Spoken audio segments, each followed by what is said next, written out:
Le Flash Info avec le centre de stockage de la Manche. Sur Areva, la Hague, le conflit concernant les récupérations des jours fériés des salariés postés a bien du mal à trouver une issue. Hier, après un nouveau blocage en matinée, les négociations entre syndicats et direction ont repris.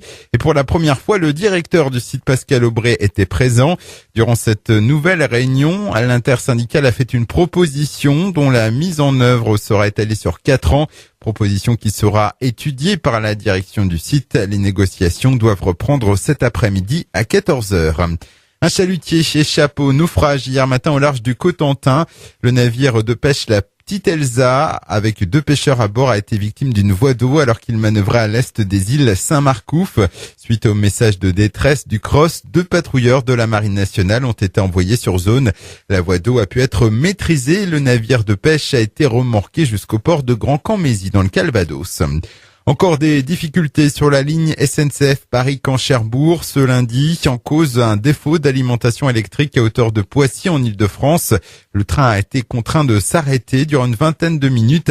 À bord, des usagers exaspérés ont refusé de quitter leur wagon pour reprendre un RER afin de retourner en gare Saint-Lazare avant de reprendre un train en sens inverse à destination de Caen ou de Cherbourg.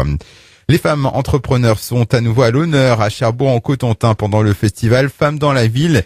L'association Toutes pour elles a lancé hier la 3e édition de son concours. Les chefs d'entreprise sont invités à candidater dans l'une des 4 catégories: émergence, création, développement et entrepreneurs de demain. Les candidatures sont ouvertes jusqu'au 18 février à minuit. Renseignements et règlements sur le site toutes-pour-l.fr. Et puis du nouveau au musée Airborne de Sainte-Mère-Église qui vient d'acquérir un canon anti-char de 57 mm. Il sera présenté demain mercredi. Cette pièce d'artillerie datant de 1943 a participé au combat pour la prise des ponts de Chef-du-Pont et de la Fière. On rappelle toutefois que le musée Airborne est fermé durant tout le mois et rouvrira ses portes en février.